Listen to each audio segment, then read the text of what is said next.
आपके साथ मैं हूं प्रियंका राय। बुलेटिन की शुरुआत बड़ी खबर के साथ करते हुए राजनीति से जुड़ी इस वक्त की बड़ी खबर जयपुर से आपको बताते चले, कई कांग्रेस नेता आज बीजेपी में शामिल होंगे।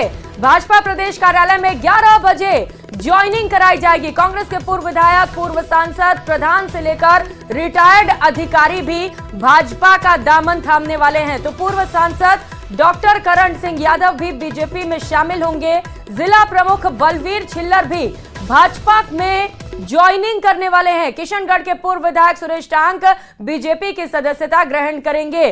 तो एक बार फिर से बीजेपी में बड़ी संख्या में ज्वाइनिंग होने वाली है, जिसे लेकर राजनीति में हलचल मची हुई है। इस वक्त सियासी गलियारों में हलचल काफी तेज देखी जा रही है। सहयोगी बाबूलाल धाल हमारे साथ जुड़ चुके। बाबूलाल, एक बार फिर से बड़ी संख्या में ज्वाइनिंग, बीजेपी के लिए तो अच्छी खबर, लेकिन कांग्रेस के लिए परेशान करने वाली खबर है ये।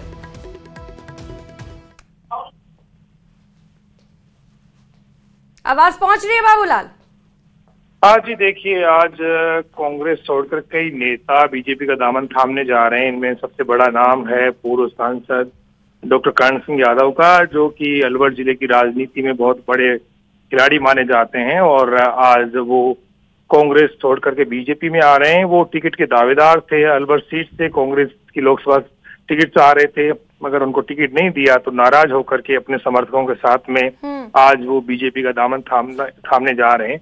इसके अलावा जिला प्रमुख हैं अलवर के बलबीर छिल्लर, जो बड़े नेता हैं और ये भी टिकट के दावेदार रहे हैं। मुंडावर से टिकट मांगते रहे हैं बीजेपी का, लेकिन इनको भी कांग्रेस का टिकट मांगते रहे, लेकिन इनको भी जब टिकट नहीं मिला तो ये भी इनके साथ में आ रहे हैं। किशनगढ़ से पूर्व विधायक सुरेश टांक, जो कि निर्दलीय विधायक जीते थे पिछली बार, अब वो बीजेपी में आ रहे हैं। इसके अलावा कई प्रधान हैं, कई सरपंच हैं और पूर्व कुलपति BL वर्मा, जो कि कोटा यूनिवर्सिटी के फाउंडर VC रहे हैं, वो आ रहे हैं। एक बड़े नेता हैं JP यादव, वो आज बीजेपी में आ रहे हैं। तो एक तरह से बीजेपी का कुनबा लगातार बढ़ता हुआ दिख रहा है। तो कांग्रेस को भी अब मेहनत करने की दरकार होगी, क्योंकि जिस तरह से नेताओं का झुकाव बीजेपी की तरफ है, आम जनता में इसका एक मैसेज जाता है। कांग्रेस को भी ये जो नुकसान हो रहा है इसकी भरपाई के लिए जतन करने होंगे, नहीं तो उनको लोकसभा चुनाव में बहुत मुश्किलों का सामना करना पड़ सकता है। बिल्कुल बाबूलाल, बेहद कम वक्त बचा हुआ है। आज तो चुनाव की तारीखों का भी ऐलान हो जाएगा 3 बजे के बाद। बाबूलाल, ये बताइए, चूंकि इससे पहले भी बड़ी संख्या में कई नेताओं ने बीजेपी का दामन थाम लिया था, आगे भी कुछ नेता हैं जो मूड बना रहे हैं इस तरीके से, क्या मान मनोबल की कोशिश की जा रही है कांग्रेस की ओर से?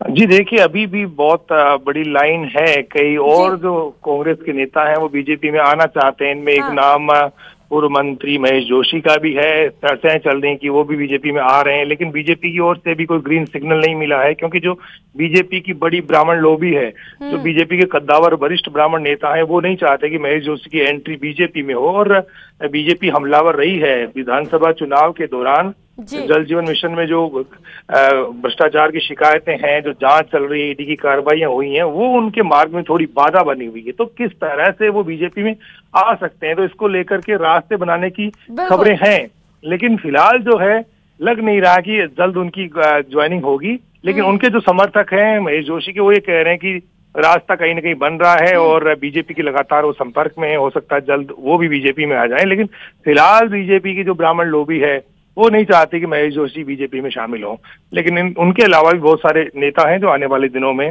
बीजेपी का दामन थामते हुए। बिल्कुल बाबूलाल, आने वाला वक्त बताएगा कि और कितने नेता हैं जो बीजेपी ज्वाइन करेंगे और कांग्रेस किस तरीके से मनाने की कोशिश करती है, देखना भी बड़ा ही महत्वपूर्ण होगा। बहुत शुक्रिया बाबूलाल, आप नजर बनाए रखिएगा।